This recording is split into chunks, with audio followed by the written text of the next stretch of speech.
नमस्कार, मैं हूं अजय। दिल्ली के चाबड़ी बाजार में रविवार रात जो तस्वीर सामने आई उसने सबको सकते में ला दिया।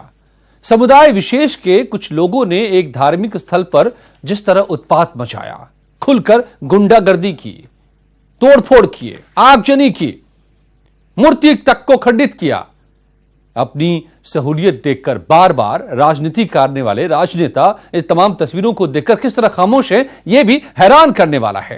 भारत के लोकतंत्र को खतरा सेक्युलर के तौर पर बताने वाले वो सेक्युलर गैंग के लोग कहां हैं? दिल्ली की घटना पर क्यों इस वक्त कहीं से क्यों आवाज नहीं आ रही है? हम ऐसा क्यों कह रहे हैं? पहले देखिए इस तस्वीर को और समझिए इसकी भयावहता को। दिल्ली का चांदनी चौक इलाका, जिसकी हर एक गली हमेशा गुलजार रहती है, यहाँ हमेशा उत्सव जैसा माहौल रहता है।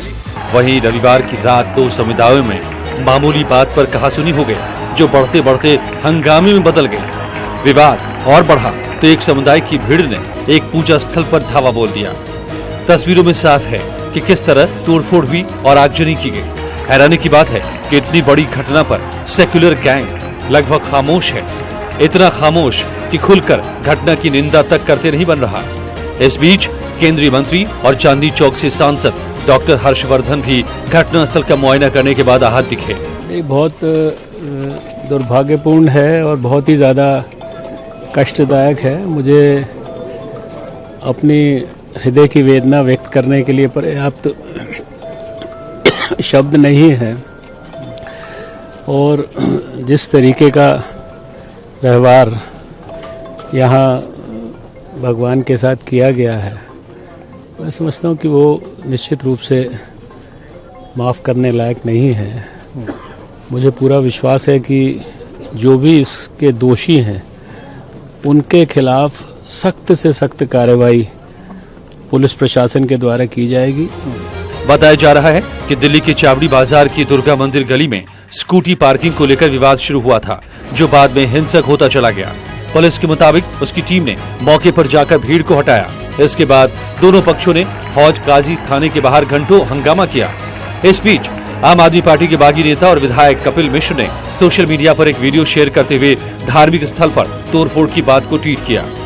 दिल्ली के हौज गाजी में एक धार्मिक स्थल में पत्थर बरसाए गए और तोड़फोड़ की गई। पहले पूरे इलाके में अफवाह फैलाई गई कि एक लड़के की मॉब लिंचिंग हुई है, जबरदस्ती जय श्री राम बुलवाया गया है। इसके बाद धार्मिक स्थल और थाने में जो हुआ वो आपके सामने है। हैरानी की बात है कि राजधानी में धार्मिक स्थल में तोड़फोड़ करने वालों में कानून का जरा भी खौफ नहीं दिखा। हालांकि पुलिस ने केस दर्ज कर लिया है और सांप्रदायिक तनाव फैलाने वालों की पहचान कर रही है। शंकर आनंद, न्यूज 18 दिल्ली। जरा देखिए, हालांकि इस पूरे मामले में आग में घी का काम किया है सोशल मीडिया ने। एक एक तस्वीरों को बढ़ा चढ़ाकर सर्कुलेट किया गया और उसके बाद ये चारों तरफ आग फैलती चली गई। और उसके बाद जो हुआ वो सामने है। समुदाय विशेष के लोगों ने दूसरे समुदाय विशेष के लोगों के धार्मिक स्थलों पर किस तरह से हमला किया और तोड़फोड़ की, वो तस्वीरें सारी अब सामने हैं और उस पर कार्रवाई की बात भी हो रही है। लेकिन सवाल है कि बात बात पर सेक्युलरिज्म की दुहाई देने वाले, देश में सेक्युलरिज्म खत्म हो रहा है, संविधान को बचाना है जैसी तमाम बातें और दलीलें पिछले सालों में आप सुनते रहे होंगे, वो सब के सब इस वक्त कहां हैं? ये जो हुड़दंग, ये जो देखिए मॉब की तरह और ये अटैक, ये दहशतनाक तस्वीर, इस पर सभी खामोश कैसे हैं लोग? स्वामी चक्रपाणी महाराज अध्यक्ष हैं हिंदू महासभा के, मेरे साथ इस वक्त जुड़े हुए हैं फोन लाइन पर। स्वामी चक्रपाणी महाराज, बहुत बहुत स्वागत है न्यूज 18 पर। स्टूडियो से मैं अजय बोल रहा हूं। क्या कहेंगे इस पूरी घटना के बारे में, जिस तरह से ये घटना सामने आई और उसके बाद की खामोशी, सियासी खामोशी? अजय जी, तो धन्यवाद कि आपने इस विषय को उठाया। दूसरी बात यह है कि एक तो मुझे आपसे भी आपत्ति है, समुदाय विशेष मत बोलिए, आप सीधे बोलिए ना कि मुस्लिमों ने मंदिर को तोड़ा, क्योंकि हिंदुओं ने तो तोड़ा नहीं। एक छोटी सी विवाद को लेकर के और एक स्कूटी के विवाद से, आप स्कूटी के विवाद से आप जाकर के पुलिस थाने में जाते, बैठ करके बात करते, जैसे भी चाहते केस दर्ज कराते, लेकिन उसके बाद 200, 250, 400 के लोग संख्या में पहुंच करके और मंदिर में जाकर के मुसलमानों के द्वारा तोड़फोड़ करना, ये तो किसी भी तरीके से संवैधानिक नहीं है, उचित नहीं है, ये तो बिल्कुल अमानवीय, ये तो राष्ट्रीय प्रवृत्ति है। तो ये तो इस तरह की चीजें जो है, दंगाई प्रवृत्ति, दंगाई मानसिकता, ये तो बिल्कुल इसे कड़ाई से निपटने की आवश्यकता है। और अभी तक यहाँ के मुख्यमंत्री मौन है, अरविंद केजरीवाल। मुझे आश्चर्य इस बात का हो रहा है, अभी तक वो मंदिर पे भी नहीं गए, अभी वहां पे जाकर के हिंदुओं से दर बांटने का काम नहीं किया। तो ये तो बड़ी दुर्भाग्यपूर्ण है। कहीं ना कहीं ये पुष्टिकरण की जो राजनीति है ना, वो बिल्कुल ये देश को गर्त में लेके जा रहा है। ये ठीक बात नहीं है। और जो बातें हैं, जिसने जो किया, चाहे किस समुदाय का हो, उसको बिल्कुल कड़ी से कड़ी सजा होनी चाहिए और स्पष्ट होना चाहिए। सीधे आप बोलिए कि मुसलमानों ने उस मंदिर को तोड़ा और जो उपद्रवी थे, जो उपद्रवी मुसलमान थे, तो इसलिए उन पर कार्रवाई होनी चाहिए। समुदाय विशेष बोलने से काम नहीं चलने वाला, इससे कंफ्यूजन की नहीं तो क्या इसको क्या कहा जाए स्वामी जी? क्या जिन लोगों ने ये सब कुछ किया वो उपद्रवी थे या मुसलमान थे? नहीं, मुसलमान ही थे। मुसलमानों में जो उपद्रवी थे, देखिए सभी को गलत नहीं ठहराया जा सकता, लेकिन उसमें जो मुस्लिम जो युवा थे, मुसलमान जो उसमें जो उत्पाती थे, उन्होंने आकर के मंदिर को तोड़ा। तो कहीं ना कहीं हिंदुओं भावनाओं को आहत करना चाहते, तो चाहते हैं कि देश में दंगे हो, वो चाहते हैं कि यहाँ पे एक पूरे देश में, और जिस प्रकार से नारे लगा रहे हैं, जिस प्रकार के अब वो कच्चे बनियान क्या क्या नारे जो लगाए रहे हैं, उससे क्या मतलब बनता है? अरे अगर तुम्हें लगता है कि कोई हिंदुओं में से कोई बदमाशी किया या कोई कुछ किया, तो उसके खिलाफ करो ना। आप तुम सबके खिलाफ नारे जो लगा रहे, तो ठीक बात नहीं है। तो इसलिए ये जो मुस्लिम उपद्रवी हैं, वो स्पष्ट है कि सीधे से वो चाहते थे, उनके मंसूबे अच्छे नहीं थे, वो चाहते हैं कि दंगे हो। तो अगर जो आप ये देखिए, अगर कोई वहां मिल गया होता तो उनको तो मार भी डालते, उनकी हत्या कर सकते थे। इसलिए बहुत छोटी बातें नहीं है। और सबसे बड़ी दुर्भाग्य की बात है कि यहाँ की सरकारें पूरी तरह अभी तक मौन है, हाथ पे हाथ रख के बैठी पड़ी है, और कहीं ना कहीं ये सिर्फ वोट की राजनीति लोग कर रहे हैं। इसलिए इनसे कड़ाई से निपटने की आवश्यकता हो। जो भी उपद्रवी हो, चाहे मुसलमानों की तरफ से हो, चाहे हमारी तरफ से हो, कार्रवाई होनी चाहिए। लेकिन यहाँ पे पूरी तरह ये समझ लो मुसलमानों ने गलती किया, वहां पे जाके मंदिरों को, हमारे देवी देवताओं को तोड़ने का काम किया। आप कह रहे हैं कि दोनों ही पक्षों से जिन्होंने भी इस उपद्रव को हवा दी या उपद्रव को बढ़ाया, उन सब पर कार्रवाई हो, कड़ी कार्रवाई हो। जी बिल्कुल। देखिए, मैं तो न्याय सम्मत बात करते हैं। हम सनातनी हिंदू हैं। हम लोग कभी किसी पे अन्याय नहीं करते।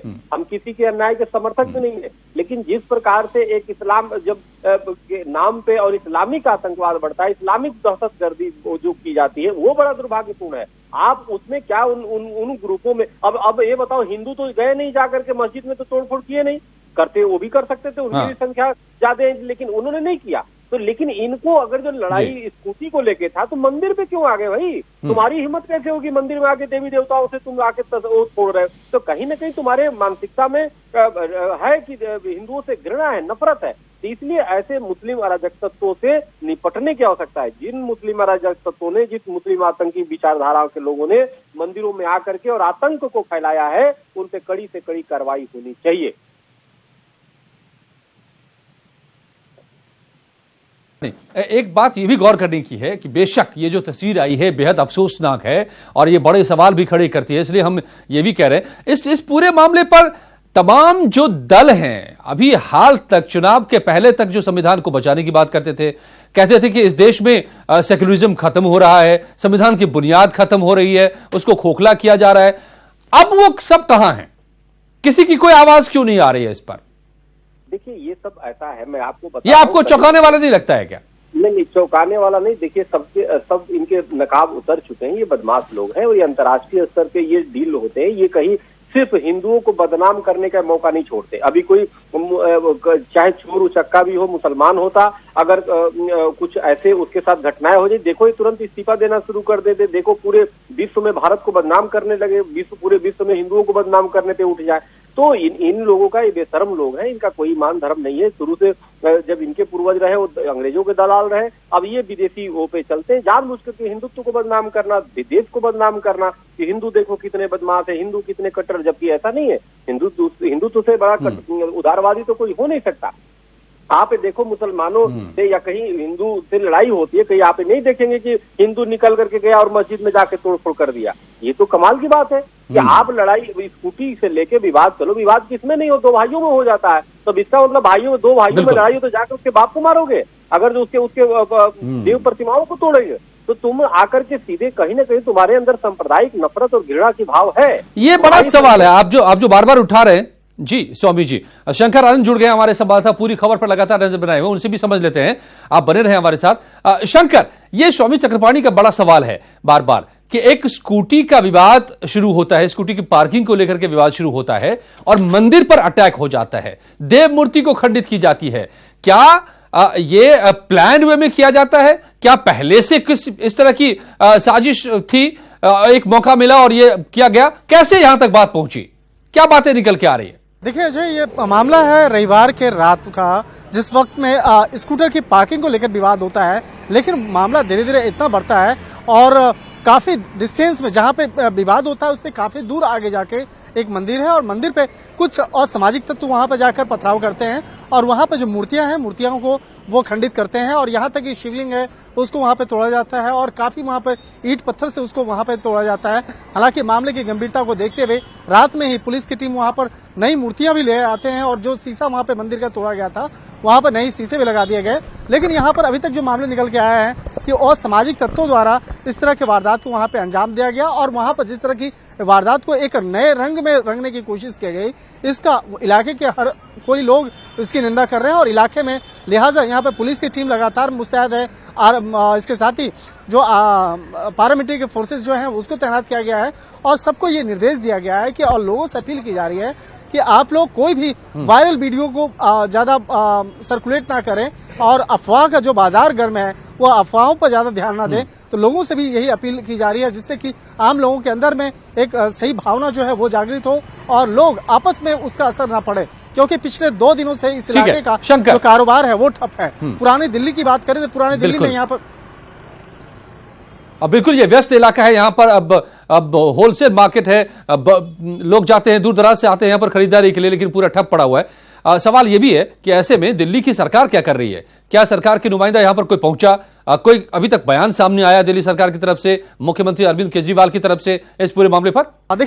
देखिए अजय, अभी तक मुख्यमंत्री अरविंद केजरीवाल की तरफ से कोई भी बयान इस मामले पर नहीं आया है, ना ही दिल्ली सरकार से कोई मंत्री यहाँ पर देखने के लिए आए। हालांकि अलका लांबा का एक बयान जरूर आया था। अलका लांबा ने ट्वीट किया था, लोगों से अपील की थी और अपील की थी कि आप शांति बनाए रखें। लेकिन अलका लांबा का अगर छोड़ दिया जाए तो यहाँ पर दिल्ली सरकार के कोई भी बड़े, चाहे वो मुख्यमंत्री हो या उप मुख्यमंत्री हो, कोई भी इस इलाके में नहीं आए। तो कहीं न कहीं इसका भी एक असर होता है कि आप दिल्ली के मुख्यमंत्री हैं, लेकिन जहां पे ऐसी सांप्रदायिक तनाव का जब माहौल बनता है उस जगह पे आप जाने रहे हैं, लेकिन आप ट्वीट कर रहे हैं, ट्वीट के माध्यम से आप लोगों बातचीत कर रहे हैं। तो यहाँ पर तो दिल्ली सरकार, आम आदमी पार्टी की तरफ से, दिल्ली सरकार की तरफ से कोई अभी तक सुध लेने वाला यहाँ पर नहीं है। हालात इतने बिगड़ चुके हैं, जबकि यहाँ पर कांग्रेस पार्टी भी दिल्ली में रहती है, उसका मुख्यालय यहीं पर है, यहीं से नुमाइंदगी करते हैं बड़े बड़े नेता, बड़े बड़े वकील भी रहे हैं, बड़े बड़े मामलों में पैरवी भी कर रहे हैं कपिल सिब्बल साहब। क्या कांग्रेस की तरफ से कोई रिएक्शन, कोई व्यक्ति यहां पर पहुंचा? देखिए, अगर राजनीति की बात करें तो यहाँ पे ना कांग्रेस को कोई नुमाइंदे आए, ना यहाँ पे आम आदमी पार्टी का कोई नुमाइंदा यहाँ पे आने को देखा। हालांकि हर्षवर्धन यहाँ पे आज सुबह में आए थे और हर्षवर्धन आकर यहाँ पर दोनों पक्ष के लोगों से मिले और दोनों पक्षों से बकायदा अपील करते हुए दिख रहे थे और दोनों पक्ष के साथ में बैठ करके आज बातचीत की कि आप लोग इस इलाके में शांति बनाए रखें और कारोबार की बात करें, एक छोटा सा साइकिल का टायर से लेकर यहाँ पर हर एक सामान आपको मिल जाएगा। और कहीं न कहीं 2 दिनों से जिस तरह से तनाव यहाँ पे फैला हुआ है, लोगों के कारोबार पे अच्छा खासा असर देखने को मिल रहा है और कई दुकानें जो हैं यहाँ पे इस इलाके में बंद हैं। तो यहाँ पर लिहाजा इस मामले को देखते हुए आज हर्षवर्धन पहुंचे थे। हर्षवर्धन यहाँ पर दोनों पक्ष में बाकायदा बातचीत करने और आपसी में सुलह कराने की कोशिश कर रहे थे, लेकिन यहाँ पर आम आदमी पार्टी की तरफ से या कांग्रेस पार्टी की तरफ से कोई भी नुमाइंदे यहाँ पे नहीं आए और ना ही लोगों से बातचीत करने की कोशिश की गई और कहीं न कहीं इसका भी एक जो एक गलत असर यहाँ पे लोगों को अंदर में देखने को मिला है। जी, और गलत संदेश, और संदेश बहुत कुछ साफ हो रहा है। अब क्या वजह हो सकती है? स्वामी चक्रपाणी, आप मेरे साथ जुड़े हुए हैं। स्वामी जी, ये क्या है कि ये कांग्रेस हो या आम आदमी पार्टी, इनकी जो धर्मनिरपेक्षता है ये इसी पे निर्भर करती है कि अगर एक मुस्लिम हो या कोई भी अल्पसंख्यक का चोट भी लग जाए तो उस पे जाकर तुरंत जो है अपनी सीना पीटने लगते हैं और इनको दर्द होने लगता है। लेकिन अगर कोई हिंदू स्वाभिमान या कोई मंदिरों में कुछ इस तरह की घटनाएं होती है तो इन पे कोई अंतर खास नहीं पड़ता है, क्योंकि ये तुष्टीकरण की राजनीति लोग करते हैं। ये धर्मनिरपेक्षता, ये तो शब्द झूठे गढ़ दिया, ये सच्चाई है कि ये सिर्फ मुस्लिमों के साथ या उनके साथ तुष्टीकरण करते हैं, उनका पक्ष लेते हैं। तो सवाल ये कि वो नेता क्या है जो सिर्फ मुस्लिमों का पक्ष ले? अरे तो आप जो वहां पे कम से कम इतनी बड़ी कांड हुआ, देवी देवताओं का अपमान हुआ, मंदिर में मूर्तियों को तोड़ी गई, वहां पे ईंटें पत्थर चलाए गए, शीशे तोड़ दिए गए, वहां पे जाके वहां के लोगों की भावना आहत की गई। कम से कम मुख्यमंत्री का कर्तव्य होता है, मुख्यमंत्री प्रदेश का प्रथम नागरिक होता है आप जिम्मेदार नागरिक होता है, आप उसको जाकर के वहां पे हिंदुओं से मिलते, वहां मंदिर में जाते, मुसलमानों से मिलते, क्योंकि प्रदेश तो आपका है। अगर कल की दंगे की और ज्यादा भड़कती है कोई भी स्थिति होती है तो पूरे दिल्ली बदनाम होगा। तो इसलिए गैर जिम्मेदार लोग हैं और कहीं ना कहीं इन्होंने गैर जिम्मेदारानी का परिचय दे रहे हैं। साफ तौर पे बिल्कुल एक दुर्भाग्यपूर्ण है। दुर्भाग्यपूर्ण है। और यहां भी राजनीति कहीं ना कहीं साफ होती नजर आती है और राजनीतिक नकाब भी कहें, सियासी नकाब भी जो है वो भी उधरता नजर आ रहा है इस पूरे मामले में। चाहे वो कांग्रेस पार्टी की बात करें, आम आदमी पार्टी की बात करें या उन तमाम दलों की बात करें जो सेक्युलरिज्म की दुहाई देते रहते हैं, वो इस मामले में बेनकाब होते नजर आ रहे हैं। शुक्र है, बेहतर यह है कि स्थिति अब सामान्य हो रही है। यहां पर शांति, तनावपूर्ण लेकिन शांति है। धन्यवाद सौम्य चक्रपाणी, आपका, शंकर आपका भी बहुत बहुत धन्यवाद पूरी जानकारी के लिए।